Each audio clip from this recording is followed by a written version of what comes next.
tell you something else that's going to happen because of this bill, which your industry is going to have to adjust to. There was a report that was put out by McKinsey about almost a year ago. Caused a big flap in Washington. In one of the rare times in my political career which I sided with Republicans. And McKinsey said that when this bill goes into effect, by the thousands daily, small businesses will migrate from the current insurance market to the exchanges.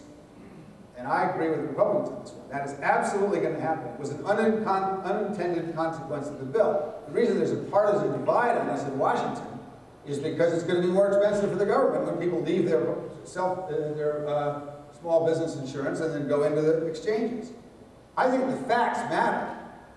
And the fact is that if I'm a small business owner, I'm in two businesses, one of which I don't understand and is going up at 3 times the rate of inflation. I'm in the health insurance business to cover my employees, and I'm in whatever business my small business happens to do.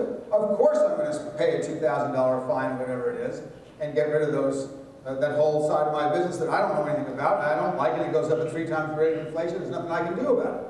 So by droves, if this bill is maintained in its current form, we'll talk about that in a second, by droves, small businesses are going to get out of the health insurance business, pay the fine. They'll probably even on top of that give their employees some money to help them pay for health insurance in the exchange, because it'll still be cheaper for them and they'll have control of the costs as opposed to the healthcare industry. And by droves, they're going to go to the exchange. And for small businesses at the high end, they may not do this because health insurance is such an important part of drawing the very best employees that you can.